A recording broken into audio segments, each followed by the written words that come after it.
This is Inside Indiana Business Radio for the morning of Wednesday, October 30th, 2024. I'm Alex Brown. Louisville-based Conco this week announced a $71.4 million expansion to its manufacturing operation in Scottsburg, which will come with 175 new jobs. John Lawness with One Southern Indiana says the project is an example of the work being put in by smaller communities, especially in Southern Indiana. I think there's something special about some of the smaller communities that are having their time and getting a degree of interest and looks and affirmation of kind of what they've been doing and building towards. So this is just a strong indicator that Scott County, Scottsburg, and our entire region are kind of reaping the rewards of I think some of the work that's been done over the years. The Conco expansion is slated to be complete in 2026. Mishawaka-based Franciscan Health broke ground Tuesday on a new medical office building in Valparaiso. The health system declined to disclose its financial investment in the facility, which is expected to be complete by the end of 2026.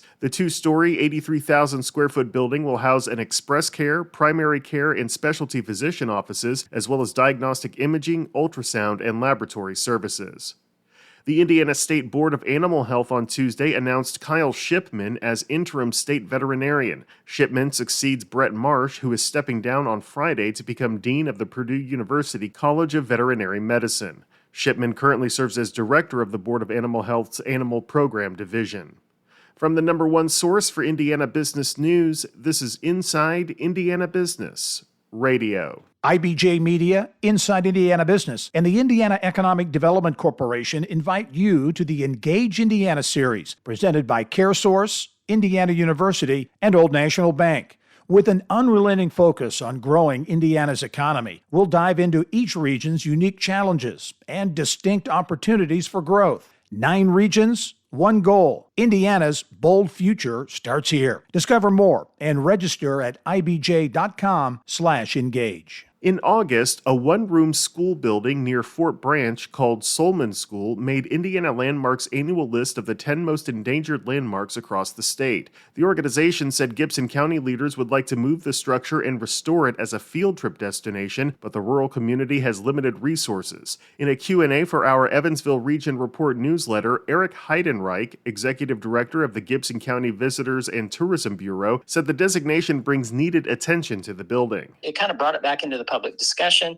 I know that there have been a couple of attempts, or at least one attempt by one of our county commissioners to try to get some grant funding.